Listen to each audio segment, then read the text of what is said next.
began lifting in high school actually. So I did 3 sports every year. I went to a prep school, and so my junior year in the wintertime, they didn't have anything I really wanted to do. They had basketball, and I'm 5'2", like I don't, so that's not my thing. More so like activities that I could pick from, and so one of the things actually was fitness. It was a trimester after I did cross country, so I actually really enjoyed cross country. I'm not built for running at all, probably sprints, but not running long distance. But my team was actually, it was so much fun, and I loved my coach. And what we did at prep school was our coaches were our teachers, so we just, she was younger, and we built really good relationships. Coming off of a cross-country season, I knew that in this fitness program that we were going to do for the winter time, it was actually half outdoor running, and then the other half was lifting inside, especially when I live in New England, so when the weather was bad, we would just lift. And so this is what got me into it, and I remember, I have a few friends who did it with me, and it was so bad because our instructor or coach, whatever you want to call him, he was in the military, and he was such a hard ass, and like half the time it's like all these high schoolers who have no idea how to lift, and he was just trying to like have us deadlift and squat. I remember I did 135 like a few times, no idea what I was doing, but he helped me, and I did deadlifts one time, and I was like, is this how you do it? And he was like, kind of. It was a shit show, but so that's what got me into it at first. It's really what introduced me to being able to lift weights. So afterwards, I continued to just do little stuff with lifting because I loved it so much. So I had a set of 10-pound dumbbells, and then I had, I remember going to Target and getting the 15s and thinking I was so cool. Oh my god. All of times changed. And then, so I had those, and then I had a few kettlebells that I got at Marshall's, and I did squats with them, and it's just hilarious looking back now. Like, we all start from somewhere, right? So that was that. And so this was senior year of high school, and then I was also vegan at the time, and not knowing what the hell I was doing with my nutrition, I would eat a lot of carbs. Basically, I was following like Freely the Banana Girl and like all the high carb, low fat vegans, and this was like the worst thing ever. My diet was all carbs. I thought I was doing myself good, and I was overweight, so and I was also struggling with food emotionally too, but more so I actually thought that I was doing something right at this point. So anyways, when I got to college is when I really started lifting weights, because I was kind of on my own, and you know, in college you can schedule yourself whenever you want, you can pick when your classes are. So when I started enjoying lifting so much and just going as an outlet, I would literally schedule my classes around when my lifts were.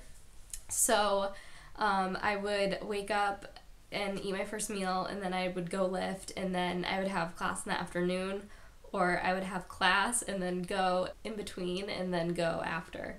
So also, this is when I started finding competing, and online I would see pictures of bikini girls, and being a dancer, I grew up basically loving just like all the makeup and hair and getting all pretty and that side of it, on top of like actually like being kind of a tomboy and loving lifting, and the mix of it really attracted me, and so I basically wanted to do it really bad. And at the time I knew I had struggles with food still, and I was emotionally eating, and I didn't know about nutrition that much, so I was going really hard in the gym, but that side of things wasn't in place.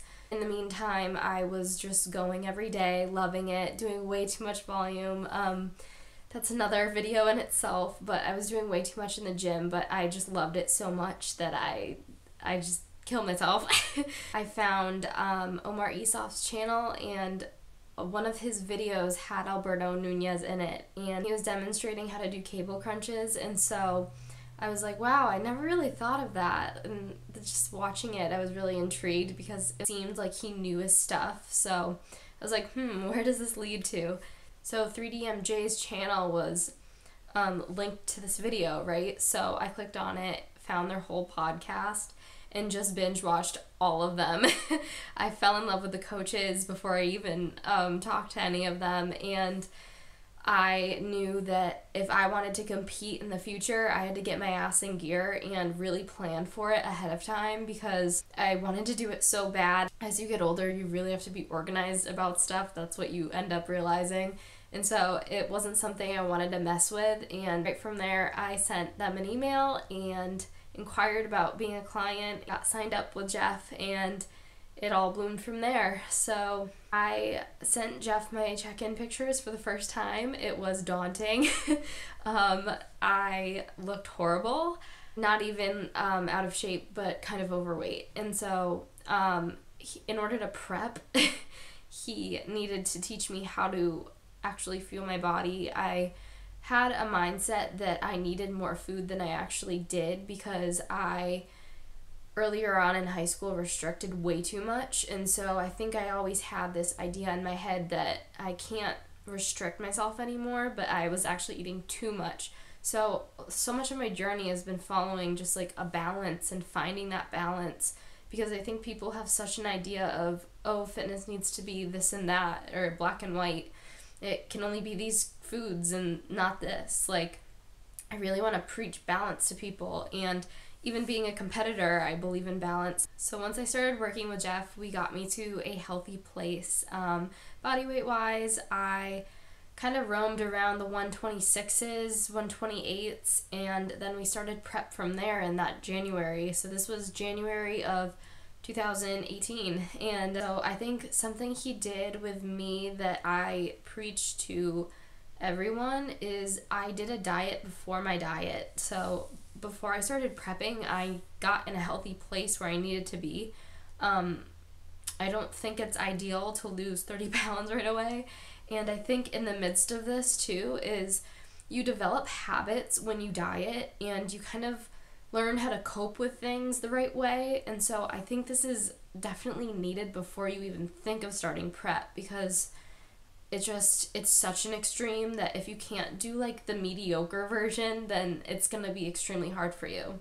So then we started prep, and yeah, I competed and everything, and I'll make videos on this, but now I'm in my post-show period, and I want to document just basically every week my way up. I didn't have a YouTube when I did my prep, but I'm planning on going to Worlds in 2020 and winning, because that's my highest goal. I want to show you guys like my post-show, how I deal with things. I really pride myself on coming out of my show in a really healthy spot, because something that held me back from prepping was thinking that I would go off the deep end like a lot of people do after their show. So I really pride myself that I'm in a healthy spot, and it's taken like 5 years to get here. So I just want to show you guys my journey, and yeah, welcome to my channel.